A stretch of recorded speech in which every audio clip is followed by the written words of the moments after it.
Hello friends, it's Kristie Marcotte. Honeybee Stamps is celebrating Green Week with a special sale. Save 15% off everything in their Green Week collection. And I do have a link for the sale in the description box below.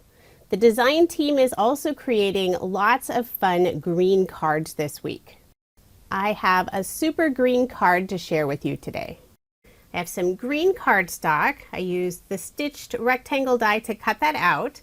And now I'm adding some paint splatter to the background, starting off with a dark green color, and then I'll add some white.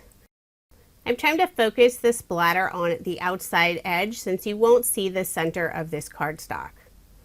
Now I'll add the white paint, and I will let this piece dry completely before I start adding it to a card. So there it is, all finished. I'll layer this piece on some dark green cardstock, put some ATG tape on the back, and I'll also put some liquid adhesive along the very outside edge since I did cut out this panel using a stitched rectangle die. Sometimes it warps the edge of the paper slightly, and adding that liquid adhesive helps it lay nice and flat. The liquid adhesive I'm using in this video is by Honeybee Stamps. It's their precision tip glue, and it's really nice glue. And I love that they also have the little glue holder. On the very bottom, there's a cute little bee. So I'll flip over this panel, put some ATG tape on the back, and add it to a card base. And for this card, I am leaving that 1/8 of an inch of the white card base showing.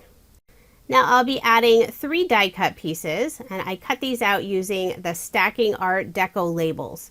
I have 3 different shades of green cardstock. I'll adhere the largest piece down first using some liquid adhesive, trying to make sure to get it nice and straight. Now for the other 2 die cut pieces, I'll be popping them up using some thin foam strips, and these are from Honeybee Stamps. I love them, they're so easy to use. You can cut them down, and they're very thin, so it's not adding a lot of extra bulk to your card. I'm using the black foam, but they also have white. And I will have links in the description box for all of the products I use in this video. I'll remove the release paper and add this die cut piece on top of that darker green die cut piece. And I like how they leave that little border around so they're easy to stack together. I'll do the same thing for the smallest die cut piece.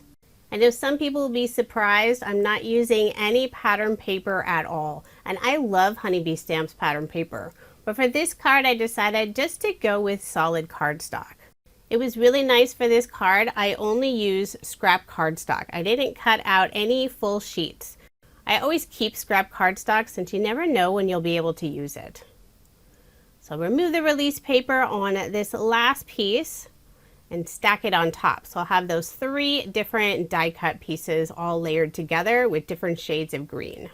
Next, I'll add a couple of leafy branches.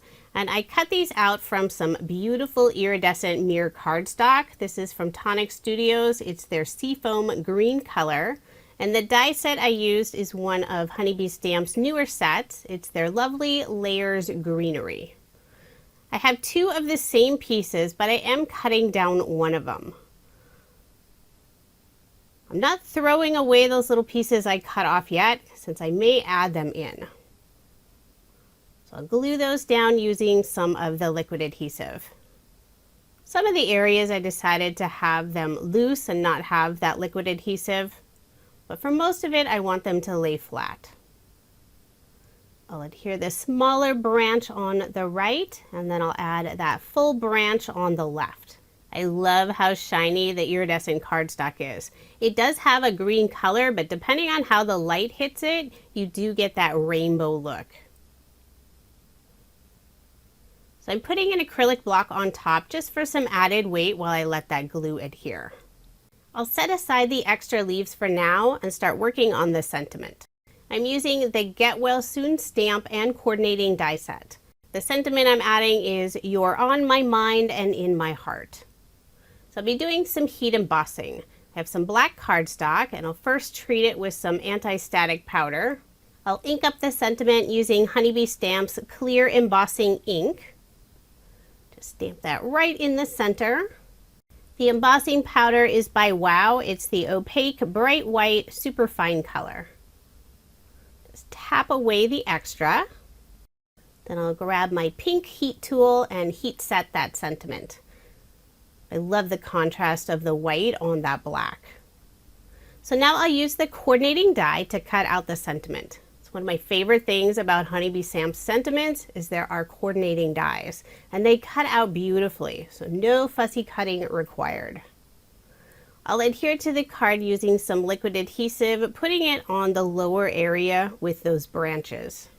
I thought about popping it up with some more foam dimension, but I already have those 2 layers and I didn't want to make this card too thick. So I'll press that in place, trying to make sure to get it nice and straight. Put my acrylic block on top, and now I'll pull out some of the extra leaves. Decided to add just 1 more underneath the lower portion of the sentiment, just to balance all of that out. So just tucking the little branch underneath the sentiment. With all of the sparkle from the iridescent cardstock, I decided the card didn't really need any bling. So there is my finished card, and I did make 2 using this design. If you are interested in any of the products I use in this video, I do have links provided in the description box below. Be sure to go and check out Honeybee Stamp's blog and social media pages for more Green Week inspiration. Thank you so much for watching, and I hope you have a wonderful day.